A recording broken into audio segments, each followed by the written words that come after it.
클릭해 주셔서 감사합니다. 오늘 밤도 편안한 이야기로 찾아왔습니다. 구독과 좋아요는 더 많은 옛 이야기를 전하는 큰 힘이 됩니다. 같은 날, 같은 선물을 받은 두 여인이 있었습니다. 한 여인은 소원을 빌어 이웃을 살렸고, 다른 한 여인은 끝없는 욕심을 빌었습니다. 그리고 그날 밤, 신비한 상자가 열리자 금과 보석이 쏟아지고 사람의 운명까지 바뀌기 시작했습니다. 하지만 욕심은 점점 커졌고 재물은 화가 되었으며 결국 그녀는 모든 것을 잃고 말았습니다. 한편 병든 어머니를 위해 평생을 바친 한 청년. 그가 선택한 묘자리 하나가 집안의 운명을 뒤바꾸게 됩니다. 복을 부른 마음과 화를 부른 욕심. 잠들기 전 듣는 인생 이야기. 지금부터 시작합니다. 아주 먼 옛날 해안가에 자리한 작은 고을에 두 여인이 살고 있었습니다. 연화와 분이. 둘은 같은 해에 남편을 잃었습니다. 집도 서로 담 하나를 사이에 둔 이웃이었지요. 같은 처지였으니 서로 의지하며 살 수도 있었을 겁니다. 하지만 그렇지 않았습니다. 연화는 남편의 묘 앞에서 한동안 울다가 어느 날 문득 일어났습니다. 눈물을 닦고 마당을 쓸고 장독대를 정리했습니다. 가진 것은 많지 않았지만 늘 감사할 줄 알았습니다. 밥 한 숟갈도 이웃과 나누는 사람이었지요. 반면 분이는 달랐습니다. 그녀는 남편의 묘를 찾아가지 않았습니다. 대신 담 너머로 연화의 집을 바라보며 중얼거렸습니다. 왜 나만 이렇게 가난한가? 비교는 늘 거기서 시작되었습니다.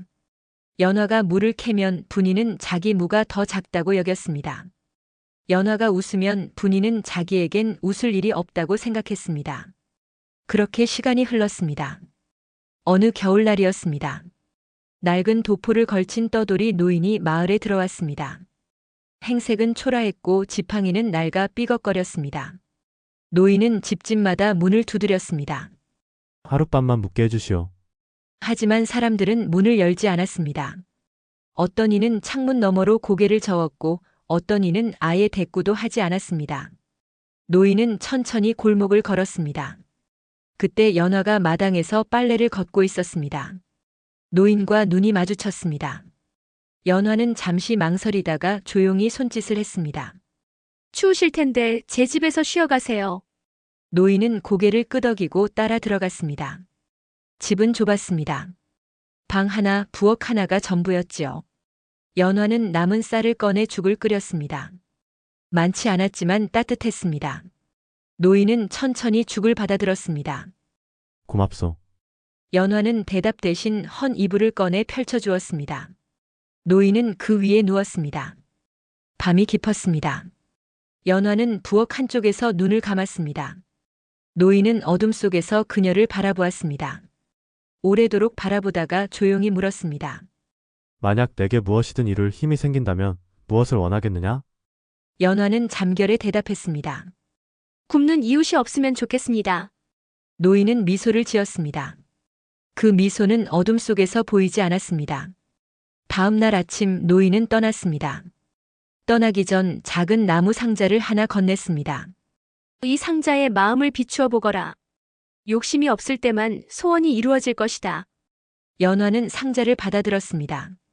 가볍고 낡았고 특별해 보이지 않았습니다. 노인은 더 이상 아무 말도 하지 않고 골목 끝으로 사라졌습니다. 연화는 상자를 열었습니다. 처음엔 아무것도 없었습니다. 그저 텅 빈 나무 상자였지요. 하지만 쌀을 떠올리는 순간 상자 안에 곡식이 가득 찼습니다. 연화는 놀랐습니다. 손을 뻗어 만져보았습니다. 진짜였습니다. 그녀는 필요한 만큼만 꺼냈습니다. 그리고 나머지는 이웃들에게 나누었습니다. 아무도 묻지 않았고 연화도 설명하지 않았습니다. 그 소문은 천천히 퍼져나갔습니다. 담 너머 분이의 귀에도 들어갔습니다. 분이는 처음엔 믿지 않았습니다. 하지만 며칠 뒤 연화의 집에서 나온 쌀자루를 보았습니다. 그리고 또 다른 날 이웃들이 연화에게 고개 숙여 감사하는 모습을 보았습니다. 분이는 연화를 찾아갔습니다. 어디서 난 거요? 연화는 잠시 망설이다가 대답했습니다. 노인이 주셨어요. 무슨 노인? 떠돌이 노인이요. 분이는 더 캐물었습니다. 연화는 결국 상자 이야기를 했습니다. 노인의 말도 상자의 비밀도 모두 말해주었습니다. 분이는 돌아갔습니다. 그날 이후 분이는 마을 어귀에 나가 앉았습니다. 아침부터 저녁까지 노인을 기다렸습니다. 하지만 노인은 나타나지 않았습니다. 며칠이 지나고 몇 주가 지나고 계절이 바뀌었습니다. 그리고 몇 달 뒤 정말로 노인이 다시 나타났습니다. 분이는 노인을 붙잡았습니다. 제 집에 오세요. 노인은 고개를 끄덕였습니다. 분이는 온갖 음식을 차렸습니다. 연화보다 더 많이, 더 정성스럽게 차렸습니다. 하지만 마음속 생각은 달랐습니다. 이제 나도 큰 부자가 되겠구나. 노인은 아무 말 없이 음식을 받았습니다. 그리고 떠나기 전 똑같은 나무 상자를 건네고 사라졌습니다. 분이는 상자를 열었습니다. 그 순간 그녀는 알지 못했습니다. 그 상자가 무엇을 불러올지. 분이는 상자를 방 안으로 들고 들어갔습니다. 문을 닫았습니다. 창문도 닫았습니다. 아무도 보지 못하게 상자를 무릎 위에 올려놓고 한참을 바라보았습니다. 손이 떨렸습니다. 설렘이 아니라 욕망이 떨리고 있었습니다. 천천히 뚜껑을 열었습니다. 텅 비어 있었습니다. 분이는 눈을 감았습니다. 그리고 속으로 외쳤습니다. 나를 평생 호화롭게 살게 할 재물을 원한다. 상자 안에서 빛이 났습니다. 금이었습니다. 은이었습니다. 보석이 쏟아졌습니다. 분이는 두 손으로 그것들을 움켜쥐었습니다. 차가웠지만 따뜻하게 느껴졌습니다. 더. 상자는 다시 채워졌습니다. 더. 또 채워졌습니다. 분이는 밤새도록 상자 앞에 앉아 있었습니다. 동이 틀 때까지 금은 보화를 꺼내고 쌓고 세었습니다. 며칠 뒤 분이의 집이 달라지기 시작했습니다.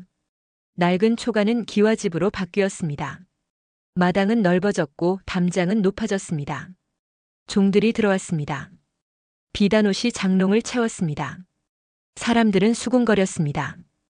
어디서 난 돈인가? 남편도 없는데 저렇게 부자가 되다니. 분이는 신경 쓰지 않았습니다.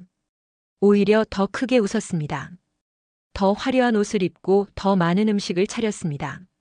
하지만 채워지지 않았습니다. 새 집이 생기자 더 큰 집이 필요했습니다. 종이 늘어나자 더 많은 종이 필요했습니다. 비단옷이 쌓이자 더 귀한 옷이 필요했습니다. 분이는 매일 밤 상자를 열었습니다. 그리고 어느 날 누군가 담을 넘었습니다. 밤중이었습니다. 분이는 잠들어 있었습니다. 도둑은 조용히 방 안으로 들어왔습니다. 금을 훔치고 은을 훔치고 상자까지 들고 나가려 했습니다. 분이가 깨어났습니다. 도둑이야. 종들이 달려왔지만 도둑은 이미 담을 넘어 사라진 뒤였습니다. 상자는 남아 있었지만 재물의 절반이 사라졌습니다. 분이는 그날 밤 잠을 이루지 못했습니다. 다음 날부터 더 높은 담을 쌓았습니다. 더 많은 종을 고용했습니다. 밤마다 불을 밝히고 문을 3번씩 확인했습니다. 하지만 두려움은 사라지지 않았습니다. 그리고 얼마 뒤 믿었던 종 하나가 배신했습니다. 그는 분이가 잠든 사이 금을 훔쳐 달아났습니다. 분이는 다른 종들을 의심하기 시작했습니다. 누구도 믿을 수 없었습니다. 사람들도 달라졌습니다. 예전엔 그저 이웃이었던 사람들이 이제는 분이를 보며 다른 눈빛을 보냈습니다. 부러움이 아니라 질투였습니다. 어떤 이는 아예 외면했습니다. 분이는 점점 더 혼자가 되어갔습니다. 담 너머 연화는 여전히 검소하게 살고 있었습니다. 분이는 가끔 담 너머를 바라보았습니다. 연화의 집에서는 웃음소리가 들렸습니다. 이웃들이 찾아와 이야기를 나누는 소리도 들렸습니다. 분이의 집에서는 아무 소리도 나지 않았습니다. 어느 날 분이는 몸이 아프기 시작했습니다. 처음엔 가벼운 기침이었습니다. 하지만 점점 심해졌습니다. 의원을 불렀지만 차도가 없었습니다. 약을 먹어도 나아지지 않았습니다. 종들은 하나둘 떠나기 시작했습니다. 주인이 오래 못 갈 것 같다는 소문이 돌았기 때문입니다. 분이는 텅 빈 집에 혼자 남았습니다. 금은 보화는 여전히 쌓여 있었습니다. 하지만 그것들은 이제 아무 의미가 없었습니다. 먹을 수도 입을 수도 의지할 수도 없었습니다. 분이는 상자를 바라보았습니다. 왜 이렇게 되었을까? 상자는 대답하지 않았습니다. 마을 사람들은 조용히 말했습니다. 욕심은 물과 같아 마실수록 더 목마르다. 분이는 그 말을 듣고도 여전히 이해하지 못했습니다. 그녀는 그날 밤 혼자 앉아 있었습니다. 병든 몸으로 텅 빈 집에서 쌓인 재물을 바라보며 그리고 문득 깨달았습니다. 자신에게 남은 것이 아무것도 없다는 것을. 그 같은 마을 하지만 조금 떨어진 산골에 도현이라는 젊은이가 살고 있었습니다. 그는 약초꾼이었습니다. 매일 아침 해가 뜨기 전에 일어나 지게를 지고 산으로 올라갔습니다. 산삼을 캐고 더덕을 뽑고 약초를 모았습니다. 그리고 해가 지기 전에 내려왔습니다. 집에는 어머니가 계셨습니다. 몸이 약한 분이었습니다. 젊었을 때부터 병을 달고 살았습니다. 도현의 아버지는 일찍 세상을 떠났고 그 뒤로 어머니는 더 쇠약해졌습니다. 도현은 어머니를 모시는 것 외에 다른 삶을 생각해 본 적이 없었습니다. 혼인 이야기가 나올 때도 있었습니다. 마을 어른들이 중매를 권했습니다. 하지만 도현은 고개를 저었습니다. 어머니를 홀로 두고 갈 수 없습니다. 어머니는 그런 아들을 안쓰럽게 바라보았습니다. 내 인생을 살아야지. 하지만 도현은 대답 대신 웃기만 했습니다. 그렇게 세월이 흘렀습니다. 어느 가을이었습니다. 어머니의 병이 깊어졌습니다. 기침이 심해지고 밥을 먹지 못하고 일어서지도 못하게 되었습니다. 도현은 가진 돈을 모두 꺼냈습니다. 의원을 불렀습니다. 약을 지었습니다. 하지만 차도가 없었습니다. 의원은 고개를 저으며 돌아갔습니다. 도현은 더 먼 곳의 의원을 찾아갔습니다. 산을 넘고 강을 건너 사흘을 걸어 큰 고을까지 갔습니다. 그곳의 의원은 이름난 사람이었습니다. 약을 써보겠지만 장담할 수 없어. 도현은 마지막 남은 돈까지 털어 약을 샀습니다. 그리고 사흘을 다시 걸어 돌아왔습니다. 어머니는 약을 드셨습니다. 하지만 나아지지 않았습니다. 도현은 밤마다 어머니 곁에 앉아 있었습니다. 잠들지 않았습니다. 혹시라도 어머니가 부르실까봐, 혹시라도 숨이 끊어질까봐. 그러던 어느 밤이었습니다. 도현은 피곤에 지쳐 잠이 들었습니다. 꿈을 꾸었습니다. 푸른 옷을 입은 노인이 나타났습니다. 얼굴은 희미했지만 목소리는 또렷했습니다. 산등성이의 큰 바위 아래가 명당이니 그곳에 어머니를 모시면 복이 이어질 것이다. 도현은 꿈에서 깨어났습니다. 가슴이 두근거렸습니다. 하지만 동시에 불안했습니다. 명당이라는 말은 어머니가 돌아가신다는 뜻이었으니까요. 며칠 뒤 어머니는 세상을 떠났습니다. 조용히 도현의 손을 잡은 채로. 도현은 울지 않았습니다. 울 수가 없었습니다. 눈물이 나오지 않았습니다. 그저 멍하니 어머니의 손을 잡고 앉아 있었습니다. 장례를 치러야 했습니다. 하지만 돈이 없었습니다. 마을 어른들이 도와주겠다고 했지만 도현은 고개를 저었습니다. 제가 하겠습니다. 도현은 꿈에서 본 곳을 찾아갔습니다. 산등성이 큰 바위 아래. 정말로 그곳이 있었습니다. 바람이 잘 통하고 햇볕이 잘 드는 자리였습니다. 도현은 혼자 땅을 팠습니다. 사람들은 수군거렸습니다. 얘를 제대로 갖추지도 않았네. 저렇게 해서 되겠나? 도현은 듣지 않았습니다. 묵묵히 땅을 파고 어머니를 모셨습니다. 장례를 마치고 돌아오는 길이었습니다. 도현은 천천히 산을 내려왔습니다. 해는 이미 기울고 있었습니다. 그때 길가에 쓰러진 사람을 발견했습니다. 여인이었습니다. 도현은 다가갔습니다. 여인은 숨을 쉬고 있었지만 의식이 없었습니다. 도현은 지게를 내려놓고 여인을 살폈습니다. 열이 있었습니다. 맥박은 약했습니다. 그는 품에서 약초를 꺼냈습니다. 늘 가지고 다니던 것이었습니다. 물을 먹이고 약초를 씹어 상처에 발랐습니다. 한참이 지나고 여인이 눈을 떴습니다. 여기가? 길에서 쓰러지셨습니다. 여인은 천천히 몸을 일으켰습니다. 도현은 부축했습니다. 집이 어디십니까? 저쪽. 농장? 도현은 여인을 부축해 걸었습니다. 그녀의 이름은 설인이었습니다. 홀로 농장을 지키는 과부였습니다. 남편은 몇 해 전 병으로 세상을 떠났고 그 뒤로 혼자 밭을 일구며 살고 있었습니다. 도연은 서린을 집까지 데려다 주었습니다. 고맙습니다. 도연은 고개를 끄덕이고 돌아섰습니다. 하지만 그날 밤 도연은 서린을 떠올렸습니다. 왜인지 알 수 없었습니다. 그리고 서린도 도연을 떠올리고 있었습니다. 그의 정직한 눈빛을, 조용한 말투를, 따뜻했던 손을. 며칠이 지났습니다. 도연은 다시 산으로 올라갔습니다. 어머니가 안 계신 집은 너무 고요했습니다. 그 고요함을 견딜 수 없어서 더 일찍 집을 나섰습니다. 산에서 내려오는 길, 또 그 길을 지나게 되었습니다. 서린의 농장 근처였습니다. 도연은 잠시 망설이다가 발걸음을 돌렸습니다. 그냥 지나치려 했습니다. 그때 서린이 밭에서 일하고 있었습니다. 두 사람의 눈이 마주쳤습니다. 서린이 먼저 손을 들었습니다. 도연은 걸음을 멈추었습니다. 몸은 괜찮으십니까? 덕분에 나았습니다. 서린은 잠시 망설이다가 물었습니다. 잠시 쉬어 가시겠습니까? 도연은 고개를 저으려다가 그만 고개를 끄덕였습니다. 서린은 차를 내왔습니다. 따뜻했습니다. 두 사람은 마루에 앉아 말없이 차를 마셨습니다. 바람이 불었습니다.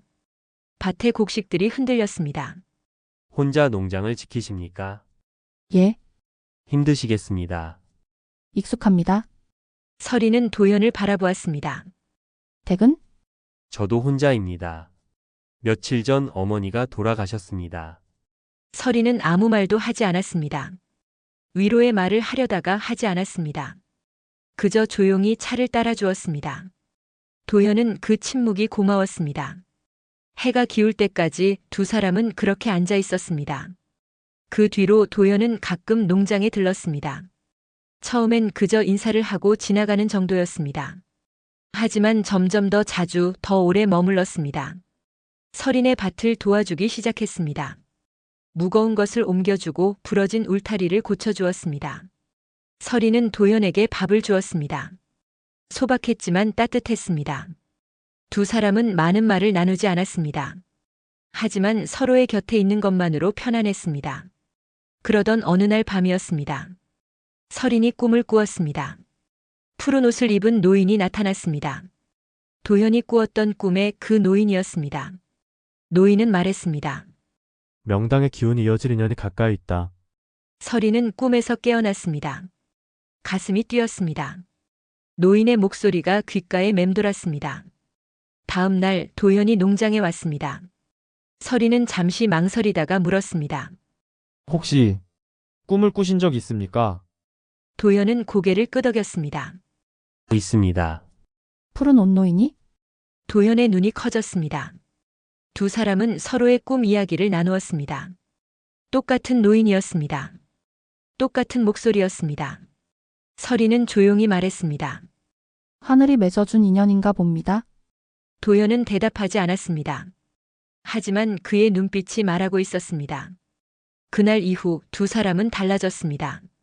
예전처럼 침묵하지 않았습니다. 조금씩 이야기를 나누었습니다. 어머니 이야기를, 남편 이야기를, 지나온 삶의 이야기를. 그리고 어느 날 도연이 물었습니다. 저와 함께 살아주시겠습니까? 서린은 고개를 들었습니다. 도연의 얼굴은 붉어져 있었습니다. 하지만 눈빛은 진지했습니다. 서린은 오래 생각하지 않았습니다. 예, 두 사람은 혼인을 올렸습니다. 마을 사람들은 축복했습니다. 간소한 잔치였지만 따뜻했습니다. 도연은 서린의 농장으로 들어갔습니다. 낮에는 함께 밭을 일구었습니다. 도연은 약초를 캐고 서린은 곡식을 키웠습니다. 저녁이면 함께 밥을 먹었습니다. 밤이면 나란히 누워 별을 보았습니다. 두 사람은 행복했습니다. 많은 것을 가지지 않았지만 서로가 있었습니다. 그것만으로 충분했습니다. 계절이 바뀌고 또 바뀌었습니다. 그리고 어느 봄날 서린이 도연에게 말했습니다. 아이가 생긴 것 같습니다.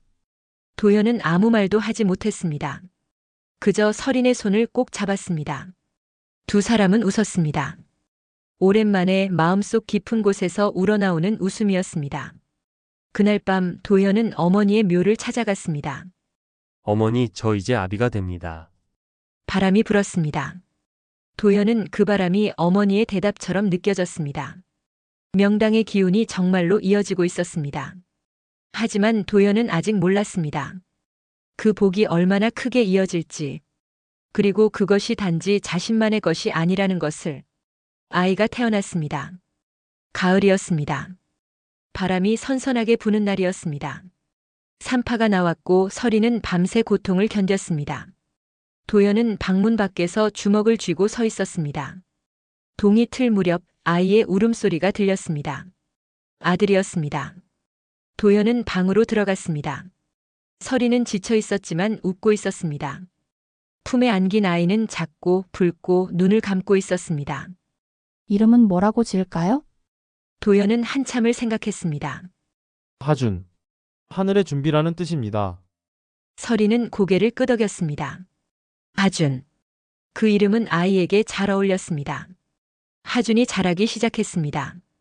다른 아이들보다 조용했습니다. 많이 울지도 많이 떼쓰지도 않았습니다. 그저 부모의 얼굴을 바라보며 조용히 웃었습니다. 돌이 지나고 두 돌이 지나고 하준은 걷기 시작했습니다. 도현을 따라 밭으로 나갔습니다. 작은 손으로 흙을 만지고 풀을 뜯고 벌레를 바라보았습니다. 서리는 그런 아이를 지켜보며 웃었습니다. 하준이 5살이 되었을 때였습니다. 어느 날 마을에 거지가 들어왔습니다. 아이들이 돌을 던졌습니다. 어른들은 외면했습니다. 거지는 비틀거리며 걸었습니다. 하준이 그 모습을 보았습니다. 집으로 달려가서 자기 밥그릇을 들고 나왔습니다. 그리고 거지에게 건넸습니다. 드세요. 거지는 놀란 눈으로 아이를 바라보았습니다. 도현이 그 모습을 보았습니다. 아무 말도 하지 않았습니다. 그저 조용히 지켜보았습니다. 하준은 돌아와서 물었습니다. 아버지, 제가 잘못했습니까? 도현은 아이의 머리를 쓰다듬었습니다. 아니다. 잘했다. 서린도 웃으며 고개를 끄덕였습니다. 하준은 그렇게 자랐습니다. 어른들을 공경했고 이웃을 배려했고 약한 것들을 돌보았습니다. 도현과 서리는 특별히 가르치지 않았습니다. 그저 스스로 보여주었습니다. 함께 밭을 일구고 함께 나누고 함께 웃었습니다. 하준은 그 모습을 보며 배웠습니다. 세월이 흘렀습니다. 하준이 15이 되었을 때 마을에 큰 가뭄이 들었습니다. 비가 오지 않았습니다. 밭은 갈라졌고 곡식은 말라 죽었습니다. 사람들은 절망했습니다. 도현의 농장도 피해를 입었습니다. 하지만 도현과 서리는 가진 것을 나누었습니다. 쌀이 떨어져 가는데도 굶주린 이웃에게 주었습니다. 하준은 그 모습을 보았습니다. 어느 날 하준이 물었습니다. 아버지, 우리도 먹을 게 없는데 왜 남을 도와줍니까? 도현은 하늘을 바라보았습니다. 배고픔은 나눌 수 있지만 죽음은 나눌 수 없단다. 하준은 그 말을 오래 기억했습니다. 가뭄은 결국 끝났습니다. 비가 내렸고 밭은 다시 푸르러졌습니다. 마을 사람들은 도현의 집에 찾아와 고개를 숙였습니다. 살려주셔서 고맙습니다. 도현은 손사래를 쳤습니다. 우리가 한 게 아닙니다. 하지만 사람들은 알고 있었습니다. 그 어려운 시기에 도현과 서린이 없었다면 얼마나 많은 사람이 굶어 죽었을지. 하준이 20살이 되었을 때였습니다. 고을의 사또가 인재를 뽑는다는 소문이 들렸습니다. 마을 어른들이 하준을 추천했습니다. 저 아이는 글도 알고 마음도 바르니 분명 뽑힐 것이요. 하준은 망설였습니다. 부모님을 두고 어찌 갑니까? 도현이 말했습니다. 가거라. 내가 더 많은 사람을 도울 수 있다면 그것이 효도다.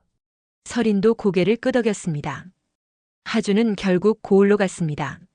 시험을 보았고 합격했습니다. 관리가 된 것입니다. 하준은 처음 월급을 받아 부모님께 보냈습니다.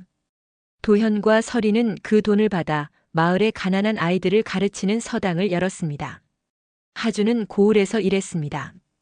가난한 백성의 세금을 줄여주고 불의한 관리를 고발하고 억울한 송사를 바로잡았습니다. 사람들은 그를 존경했습니다. 하준 나리는 다르다는 말이 퍼졌습니다. 그리고 어느 날 하준에게 편지가 왔습니다. 더 큰 고을에서 부르는 것이었습니다.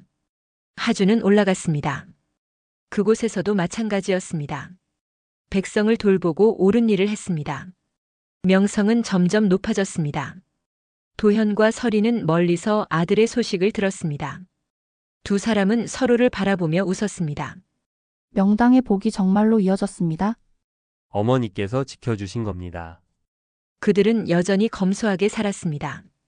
아들이 보내는 돈도 받지 않았습니다. 대신 그 돈으로 더 많은 이들을 도우라고 편지를 보냈습니다. 하주는 부모의 뜻을 따랐습니다. 세월이 흘러 도현과 서리는 늙어갔습니다.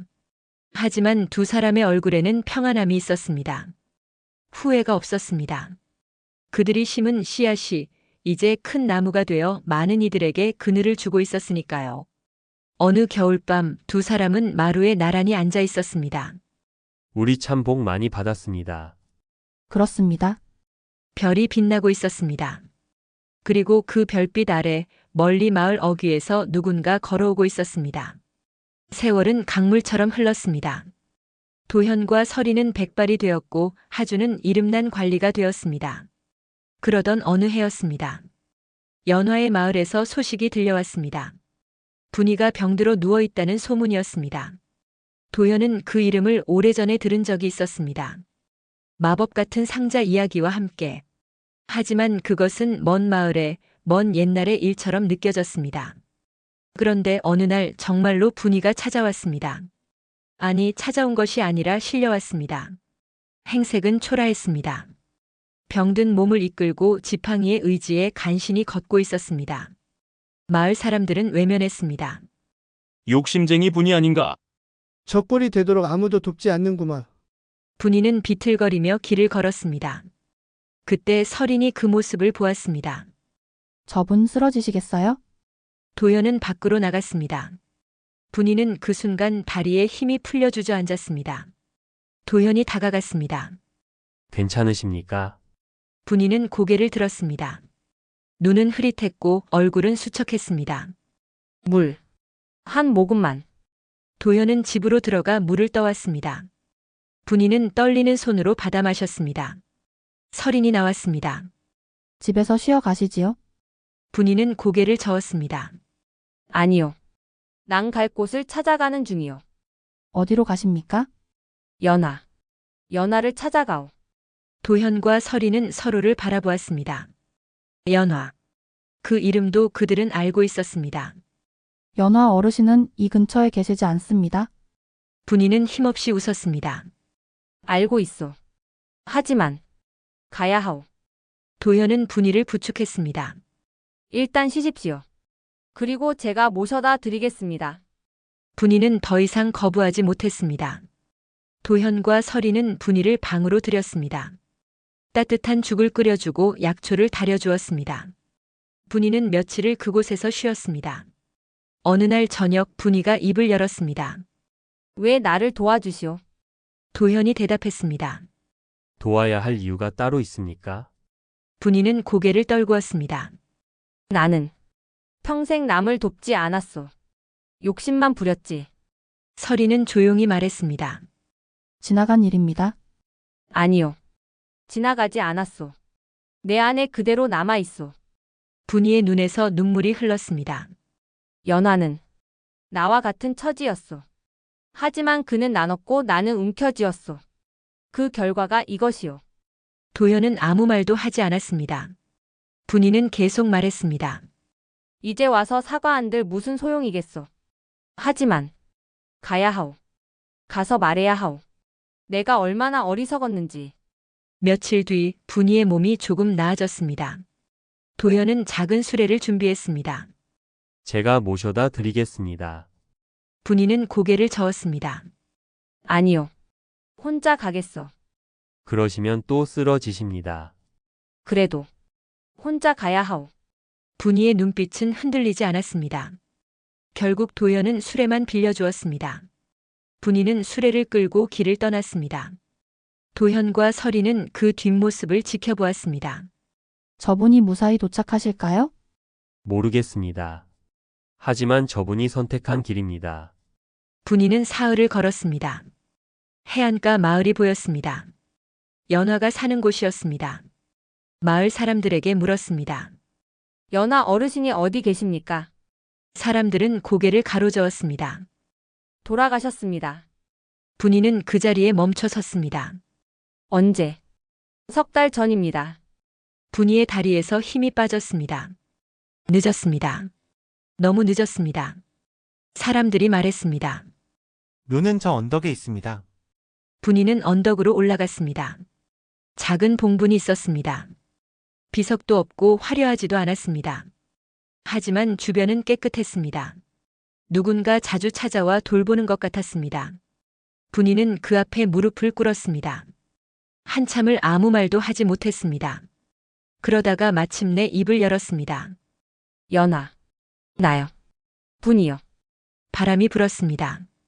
미안하오. 너무 늦게 왔소. 목소리가 떨렸습니다. 당신은 옳았소. 나는 틀렸소. 눈물이 땅에 떨어졌습니다. 당신처럼 살 걸 그랬소. 욕심 부리지 말고 나누며 살 걸 그랬소. 분이는 이마를 땅에 대었습니다. 용서하시오. 이 어리석은 사람을 용서하시오. 해가 저물었습니다. 분이는 그 자리에 그대로 앉아 있었습니다. 밤이 왔고 별이 떴습니다. 분이는 연화의 묘 앞에서 밤을 보냈습니다. 다음 날 아침 마을 사람들이 분이를 발견했습니다. 여전히 묘 앞에 앉아 있었습니다. 어르신 괜찮으십니까? 분이는 천천히 고개를 들었습니다. 눈은 붉었지만 얼굴에는 평안함이 있었습니다. 이제 괜찮소. 분이는 일어났습니다. 그리고 마을 사람들에게 물었습니다. 이 마을에 도움이 필요한 이가 있습니까? 사람들은 어리둥절했습니다. 굶는 아이가 있습니까? 병든 노인이 있습니까? 한 사람이 조심스럽게 대답했습니다. 과부 댁에 아이들이 굶고 있습니다. 분이는 고개를 끄덕였습니다. 그곳으로 안내하시오. 그날부터 분이는 마을에 남았습니다. 가진 것은 없었지만 할 수 있는 일을 했습니다. 병든 이를 간호하고 아이들을 돌보고 혼자 사는 노인의 집을 청소했습니다. 사람들은 놀랐습니다. 저 사람이 정말 욕심쟁이 분이가 맞나? 하지만 분이는 신경 쓰지 않았습니다. 그저 묵묵히 일했습니다. 그리고 매일 저녁 연화의 묘를 찾아갔습니다. 오늘은 이런 일을 했소. 조용히 보고하듯 말했습니다. 당신처럼 살려고 노력하고 있소. 계절이 바뀌었습니다. 분이의 얼굴에서 어두움이 걷혔습니다. 여전히 병들고 가난했지만 눈빛은 달라졌습니다. 그리고 사람들도 조금씩 분이를 받아들이기 시작했습니다. 지금이라도 마음을 고쳐먹으니 다행이오. 분이는 고개를 끄덕였습니다. 늦었지만 멈추지는 않았습니다. 그로부터 몇 해가 더 흘렀습니다. 분이는 여전히 연화의 마을에 살고 있었습니다. 이제 마을 사람들은 그녀를 외면하지 않았습니다. 오히려 분이 할멈이라 부르며 반겼습니다. 분이는 여전히 가난했습니다. 하지만 얼굴에는 평온함이 깃들어 있었습니다. 어느 봄날이었습니다. 마을에 젊은 관리 하나가 찾아왔습니다. 하준이었습니다. 그는 이제 더 큰 고을을 맡게 되었고 부임하는 길에 이 마을을 들르게 된 것이었습니다. 마을 사람들이 모였습니다. 하준은 사람들의 이야기를 들었습니다. 필요한 것이 무엇인지, 어려운 일이 무엇인지. 그때 분이가 사람들 틈에 서 있었습니다. 하준의 눈이 그녀에게 머물렀습니다.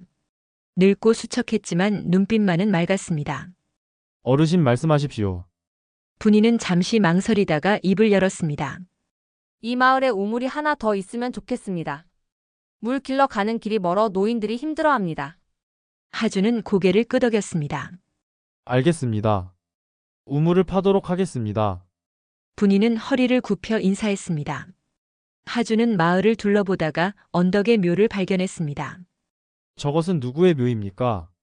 마을 사람이 대답했습니다. 연화 할멈의 묘입니다. 평생 이웃을 도우며 사신 분이지요. 하준은 묘 앞으로 올라갔습니다. 그리고 절을 올렸습니다. 내려오는 길에 분이와 마주쳤습니다. 어르신도 묘를 찾아가십니까? 예. 매일 찾아갑니다. 어떤 분이셨습니까? 분이는 하늘을 바라보았습니다. 나에게 길을 보여준 분입니다. 하준은 더 묻지 않았습니다. 그날 저녁 하준은 마을을 떠났습니다. 하지만 그 마을에, 그 묘에, 그 노인의 모습을 오래 기억했습니다. 세월은 또 흘렀습니다. 도현과 설인도 나이가 들었습니다. 어느 겨울날 설인이 먼저 세상을 떠났습니다. 조용히 도현의 손을 잡은 채로 도현은 아내를 어머니 곁에 묻었습니다. 명당 자리 큰 바위 아래 하준이 달려왔습니다. 관직을 잠시 내려놓고 장례를 치렀습니다.